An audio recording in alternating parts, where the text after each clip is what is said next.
आज जो हम लोग टॉपिक स्टार्ट करेंगे, नरेशन स्टार्ट करेंगे। क्या स्टार्ट करेंगे?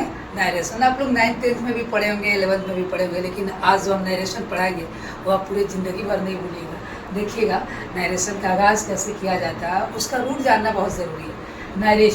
नरेशन का डिफिनेशन सबसे पहले बताया जाता है। तो ये बताया जाता है कि when we want to describe what someone said in our own words to someone else, यानी किसी की कही हुई बातों को अपने शब्दों में, किसी के कही हुई बातों को अपने शब्दों में व्यक्त करना, एक्सप्लेन करना, क्या कहलाता है जी? नरेशन कहलाता है। क्लियर? एक चित्र के माध्यम से हम समझाने की कोशिश करेंगे, कहीं अच्छा से समझ में आ जाए आप लोग को। देखिए, जैसे ये मान लीजिए कि आपके सारा नाम की एक लड़की है। किस नाम की? सारा नाम की लड़की है। उसके बाद से यहाँ एक लड़का है, वो आपका जॉन नाम का लड़का है। जॉन, सारा और जॉन, ये दोनों एक ही साथ पढ़ती है, सब कुछ एक ही साथ क्वेश्चन पढ़ते हैं। तो सारा जॉन से बोल रही है, आज मैं कोचिंग नहीं जाऊंगी। आज मैं कोचिंग नहीं जाऊंगी। ये बात किसने बोला है जी? तो सारा बोली। कौन बोली है? सारा। किससे जी? जॉन से। अब जॉन कोचिंग पहुंचा है, तो जॉन जो है ये इस कोचिंग के जो टीचर हैं उनसे बोल रहे हैं कि वह बोली है कि वह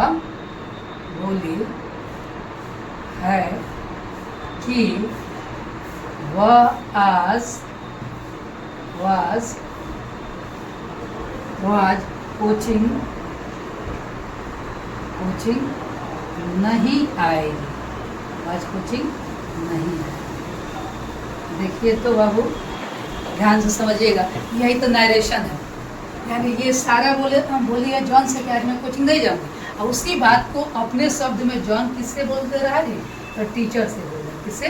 टीचर से, कि वह बोली है कि आज वह कोचिंग नहीं आएगी। तो इसी चीज़ को नरेशन कहते हैं। समझ में आया? भोजपुरी अंदाज में बोल लीजिए तो चुगलखोरी करना, यानी किसी के बात में 2-3-5 जोड़ के बताना किसी से, वही क्या कहलाता है? नरेशन कहलाता है। इतना तो समझ में आ गया होगा। इतना स्क्रीनशॉट मारिए या उतारिए। इसके आगे आप लोग को हम बता रहे हैं, इसके आगे जो है हम लोग को ये सीखना है कि नरेशन जो होता है उसको स्पीच भी बोला जाता है। नरेशन को स्पीच भी बोला जाता है। कहीं कहीं पे आप पढ़िएगा तो रिपोर्टेड स्पीच भी लिखा रहता है। तो उसको किस तरह से और कितने तरीके से व्यक्त करते हैं, तो बताया जाता है कि there are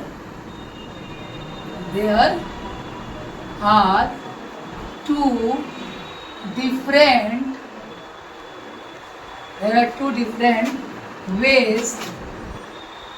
different ways in which we can report, in which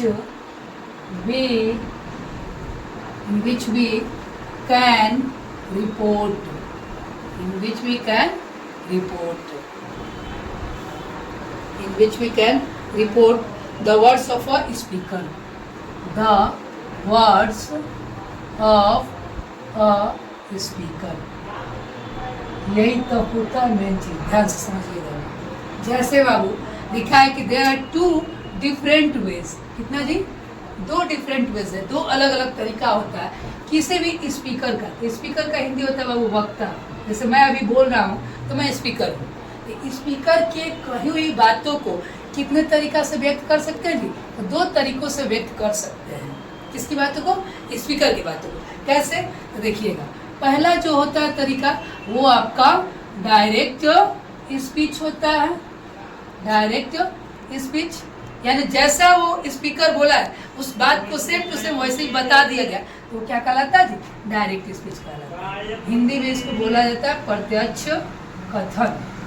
आगे जैसे हम लोग बढ़ते हैं तो दूसरा जो होता है इनडायरेक्ट स्पीच होता है। इनडायरेक्ट स्पीच जो है इसको हिंदी में बोला जाता है बाबू अप्रत्यक्ष कथन।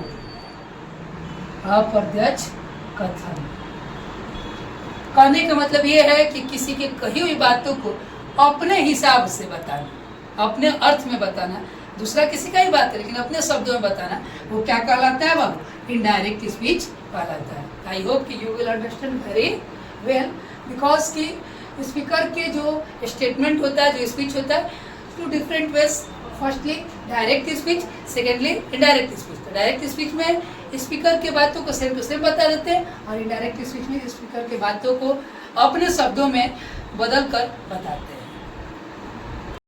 कल भी बताया थे बहुत अच्छे ढंग से कि नरेशन जो शब्द है ये नरेट से लिया गया है। नरेशन किससे लिया गया है? नरेट से लिया गया है। और नरेट का अर्थ होता है वर्णन करना, बताना। और नरेशन जो है इसका मतलब ये होता है कि किसी की कही हुई बातों को अपने शब्दों में व्यक्त करना, उसी को नरेशन बोलते हैं, या उसी को क्या कहते हैं जी? स्पीच बोलते हैं। नरेशन बोलिए या स्पीच बोलिए। और इसके स्पीकर जो होता है उसके बातों को दो तरीका से रिपोर्ट किया जा सकता है, व्यक्त किया जा सकता है। एक होता है आपका डायरेक्ट स्पीच। क्या होता है बाबू? Direct speech. डायरेक्ट स्पीच को प्रत्यक्ष कथन बोलते हैं। यानी इसमें क्या होता है कि स्पीकर का यानी वक्ता के कथन को उसी के शब्द में व्यक्त करना, जैसे वो बोला हूबहू वैसे ही बता देना। क्या कहलाता है जी? डायरेक्ट स्पीच कहलाता है। समझ में आया?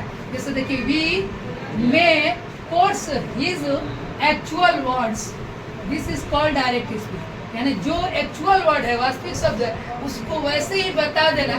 क्या कहलाता है जी? डायरेक्ट स्पीच कहलाता है। एग्जाम्पल में देखिएगा, she said to me I like pizza. ये आपका क्या है जी? डायरेक्ट स्पीच है। और डायरेक्ट स्पीच को पहचानने का सबसे बेस्ट तरीका है, उसमें सेंटेंस जो होगा आपका किसमें देखने को मिलेगा जी? बताइए तो, किसमें देखने को मिलेगा जी? इन्वर्टेड कामा के अंदर देखने को मिलेगा। तो समझिएगा कि वो डायरेक्ट स्पीच है। इन्वर्टेड कामा में भी कैसा इन्वर्टेड कामा जी? Double inverted comma. अब देखिएगा दूसरा क्या लिखा है जी? Indirect speech. इनडायरेक्ट स्पीच क्या होता है जी? यानी किसी के कही हुई बातों को अपने शब्दों में व्यक्त करना। ध्यान से समझिएगा, किसी के कही हुई बातों को अपने शब्दों में एक्सप्लेन करना, बताना, क्या कहलाता है जी? इनडायरेक्ट स्पीच कहलाता है। देखिएगा लिखा है कि वी में रिपोर्ट व्हाट ही सेड, यानी वो जो कुछ भी कहा है without coating his exact word, यानी उसी शब्द में, एक्चुअल उसी वर्ड में ना बोलकर अपने हिसाब से रिपोर्ट करना। This is called indirect speech. यानी उसी को क्या कहते हैं जी? इनडायरेक्ट स्पीच कहते हैं। एग्जाम्पल में किसी को इनडायरेक्ट बना दिए हैं, सी टेल्स में डैड सी लाइक्स पिज्जा। ये आपका क्या है जी? इनडायरेक्ट स्पीच का एग्जाम्पल है। ठीक है, इससे आगे